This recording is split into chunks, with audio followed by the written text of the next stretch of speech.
ಭಗವಂತನನ್ನ ಮನಸ್ಸಿನಿಂದ ಸ್ಮರಿಸಬೇಕು, ಅವನನ್ನ ತಿಳಿಯಬೇಕು.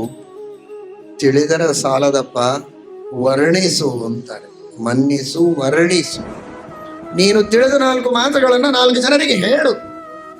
ಶ್ರೀಮದ್ ಆಚಾರ್ಯರು ಕೃಷ್ಣಾಮೃತ ಮಹಾರ್ಣವದಲ್ಲಿ ಹೇಳುತ್ತಾರೆ, ಅರ್ಚಿತ ಸಂಸ್ಮೃತೋ ಧ್ಯಾತಃ ಕೀರ್ತಿತಃ ಕಥಿತ ಶ್ರುತಃ ಯೋದದಾಟ್ಯಮೃತತ್ವಂ ಹಿ ಸಮಾಂ ರಕ್ಷತು ಕೇಶವ ಅಂತ. ಧ್ಯಾತಃ, ಧ್ಯಾನ ಮಾಡಬೇಕು, ಬರೀ ಮನಸ್ಸಿನಲ್ಲಿ ಧ್ಯಾನ ಮಾಡಿ ಸ್ವಾರ್ಥಿ ಆಗಬಾರದು. ಕೀರ್ತಿತಃ, ಇನ್ನೊಬ್ಬರಿಗೆ ಹೇಳಬೇಕು ದೇವರ ಮಹತ್ವ ಹೀಗಿದೆ ಅಂತ. ತಾನು ಪುರಾಣದಲ್ಲಿ ಕೇಳಿದ್ದು, ಪ್ರವಚನಗಳಲ್ಲಿ ಕೇಳಿದ್ದು, ಪುಸ್ತಕಗಳಲ್ಲಿ ಓದಿದ್ದು, ಅಥವಾ ತಾನು ದೇವರಿಗೆ ಪ್ರಾರ್ಥನೆ ಮಾಡಿದಾಗ, ಹರಿಕೆ ಹೊತ್ತಾಗ ದೇವರು ಅನುಗ್ರಹ ಮಾಡಿ ತನ್ನ ಕಷ್ಟಗಳ ಪರಿಹಾರ ಮಾಡಿದ್ದರ ಅನುಭವ, ಎಕ್ಸ್ಪೀರಿಯನ್ಸ್, ಅದನ್ನು ಬಿಚ್ಚಿ ಹೇಳಿ ಇನ್ನೊಬ್ಬರಿಗೆ. ನನಗೆ ಹಿಂಗೆ ಕಷ್ಟ ಇತ್ತು, ನಾನು ದೇವರಿಗೆ ಮೊರೆ ಹೊಕ್ಕೆ, ಆಗ ದೇವರು ನನ್ನ ಕಷ್ಟಗಳನ್ನು ಕಳೆದು ಉದ್ಧಾರ ಮಾಡಿದ್ದಾನೆ. ನಿಮಗೂ ಕಷ್ಟ ಬಂದಾಗ ಇನ್ನೇನನ್ನೋ ಮಾಡಿ ಒದ್ದಾಡಬೇಡಿ, ದೇವರಿಗೆ ಶರಣ ಹೋಗಿ ದೇವರು ಕಷ್ಟಗಳ ಪರಿಹಾರ ಮಾಡ್ತಾನೆ ಅಂತ ಹೇಳಿದರೆ ಬಹಳ ದೊಡ್ಡ ಪುಣ್ಯ. ನಾನೇನು ಮಾಡಬೇಕಾಗಿದೆ? ಕಷ್ಟ ಪರಿಹಾರ ಮಾಡೋದು ದೇವರು, ಶರಣ ಹೋಗೋದು ಅವನು, ಪ್ರಾರ್ಥನೆ ಮಾಡೋದು ಅವನು, ಪಾರಾಯಣ ಮಾಡೋದು ಅವನು. 2 ಮಾತು ಹೇಳೋದಷ್ಟೇ ನನ್ನ ಕೆಲಸ.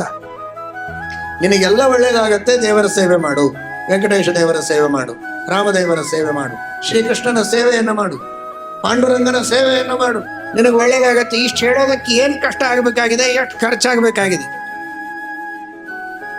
ಏನಿಲ್ಲ.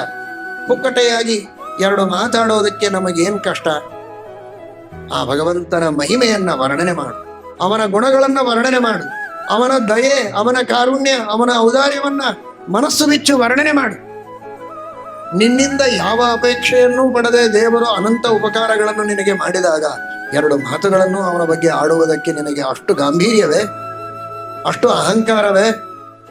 ನಾನು ಬಹಳ ದೊಡ್ಡ ಶ್ರೀಮಂತ, ಬಹಳ ದೊಡ್ಡ ವಿಚಾರವಂತ, ನಾನೇನೋ ದೇವರ ಬಗ್ಗೆ ಮಾತನಾಡಿಬಿಟ್ರೆ ನನ್ನನ್ನ ಆರ್ಥೋಡಾಕ್ಸ್ ಅನ್ಕೊಳ್ತಾರೆ ಅಂತನ್ನುವಂತಹ ಒಂದು ಸಂಕೋಚವೇ?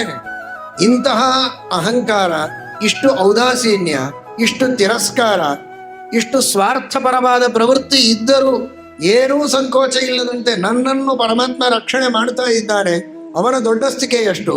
ಅಷ್ಟು ಉಪಕಾರ ಪಡೆದರೂ 2 ಮಾತುಗಳನ್ನು ದೇವರ ಬಗ್ಗೆ ಆಡದೆ ಮನೆಯೊಳಗೆ ನೀವೇ ಆಲೋಚನೆ ಮಾಡಿ. ಆಸ್ತಿಕರು, ಭಗವಂತನಲ್ಲಿ ಭಕ್ತಿ ಮಾಡುವವರು, ಶ್ರದ್ಧೆ ಮಾಡುವವರು, ಇದರ ಬಗ್ಗೆ 2 ಮಾತಿಲ್ಲ. ಸಂತೋಷ, ಅದಕ್ಕೆ ಅಭಿನಂದನೆ, ಅದಕ್ಕೆ ಸ್ವಾಗತ.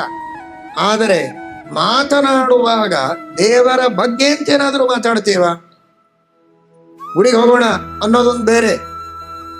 ನಾಸ್ತಿಕರ ಅದನ್ನೂ ಮಾಡೋದಿಲ್ಲ, ಅದಕ್ಕಿಂತ ಬಹಳ ಬಹಳ ಪಟ್ಟು ವಾಸಿ, ಅದರೊಳಗೇನು ಸಂಶಯ ಇಲ್ಲ. ಆದರೆ ದೇವರ ಮಹಿಮೆ, ದೇವರ ಗುಣಗಳು, ದೇವರ ಉಪಕಾರ, ಇದರ ಬಗ್ಗೆ ಏನಾದರೂ ಗಂಡ ಹೆಂಡತಿ ಮಕ್ಕಳು ತಂದೆ ತಾಯಿ ಅತ್ತೆ ಮಾವ ಸೊಸೆ ಕುಳಿತು ಮಾತನಾಡುವಂತಹ ಪ್ರಸಂಗಗಳು ಮನೆಯಲ್ಲಿ ಇವೆ ಅಂತ ಆಲೋಚನೆ ಮಾಡಿ. ಎಂತಹ ನಾಚಿಕೆ ಇದು! ಯಾರ್ಯಾರೋ ನಮಗೆ ಸಂಬಂಧ ಇಲ್ಲದೆ ಇದ್ದ ವ್ಯಕ್ತಿಗಳು, ಕ್ರೀಡಾಪಟುಗಳೋ, ನಟರೋ, ನಟಿಯರೋ, ರಾಜಕಾರಣಿಗಳೋ, ಇನ್ಯಾರೋ ವ್ಯಕ್ತಿಗಳು, ಅವರ ಸುದ್ದಿಯನ್ನ ಗಂಟೆಗಟ್ಟಲೆ ಮನೆಯಲ್ಲಿ ಹರಟೆ ಹೊಡಿತಾನೆ. ಏನೂ ಲಾಭ ಇಲ್ಲ ಅದರಿಂದ. ಯಾರು ಇವನಿಗೆ ಏನು ಕೊಡುವವರಿದ್ದಾರೆ? ಏನು ಇವನು ಕಷ್ಟ ಕಳೆಯುವವರಿದ್ದಾರೆ?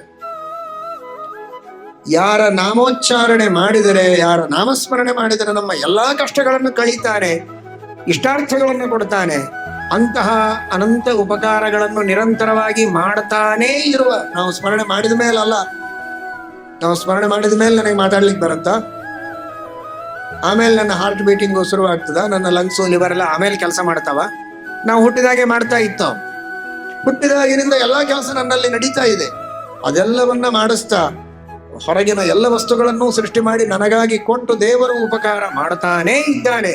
ಅದನ್ನು ಸ್ಮರಣೆ ಮಾತ್ರ ಮಾಡಿ ನಮ್ಮ ಕರ್ತವ್ಯವನ್ನು ನಾವು ಪರಿಪಾಲನೆ ಮಾಡೋದರಿಂದ ದೇವರು ಇನ್ನಷ್ಟು ಅನುಗ್ರಹ ಮಾಡುವುದಕ್ಕೆ ಟೊಂಕ ಕಟ್ಟಿ ನಿಂತ ದೇವರನ್ನು ಮರೆತು